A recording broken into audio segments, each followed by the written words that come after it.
The Independent Electoral Commission says while the voter has the right to a variety of options at the polls, this must be balanced with the responsibility to organise the election process in an appropriate manner. Lawyers for the IEC have today made their representations before a full bench of judges of the Constitutional Court. It is the second day of the hearings dealing with a dispute around some sections of the Electoral Amendment Act, which outlines requirements for independent candidates along representation, if you will, in Parliament, should they make it there after the elections next year. Ziyanda Ngcobo reports.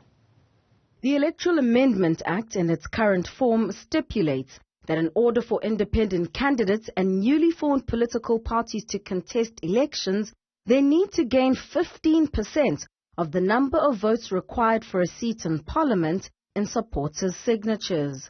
This amounts to between 10 and 14,000 endorsements to be able to go to the National Assembly.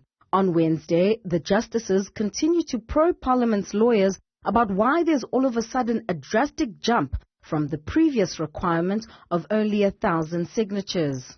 To the Chief Justice's question in relation to the shift from the 1,000 signatures to the 15%, there are two answers to that.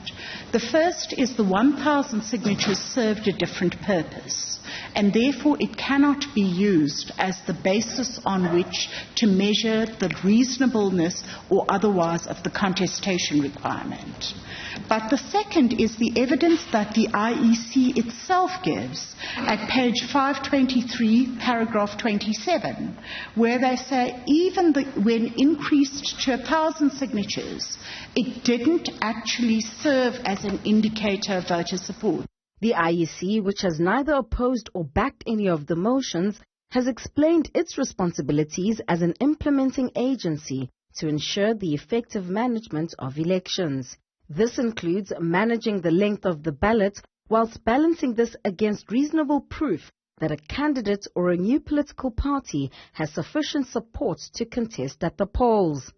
They accept the figure that has been set by Parliament in the Act itself, and from their perspective, it's a reasonable and rational figure having regard to the trends in the first instance and the challenge of setting to lower barrier, which would be multiple ballot sheets, difficulty logistically, choices being made by voters being compromised and the like. And for that reason, they conclude by saying that the requirement of 1,000 supporting signatures will not suffice, and you would require a higher level of proof of support. They're not talking of registration now, because registration doesn't come into play with independent candidates. Proof of support for participation, for contestation. Echoing the sentiments of the National Assembly, the Home Affairs Department says the independent candidates may have jumped the gun when they brought this challenge, and they have zero evidence to support their convictions. There's no evidence that anyone tried to collect these signatures and failed, or had any difficulty. There's no evidence even to say, this is what I would envisage in doing in collecting the signatures, and I don't think I'll be able to because it's too expensive, too costly, too time. There's nothing, not a word. But there is also no word on the second problem, which is, I don't think I will be able to get 14,000 signatures because it's too costly, too timely, too expensive. But I'm confident that I have a prospect, any prospect, of getting 92,600 votes. Now, without those two pieces of evidence, this challenge is stillborn. Judgment has been reserved. For Newzroom Afrika on Channel 405, I'm Ziyanda Ngcobo at the Constitutional Court in Braamfontein.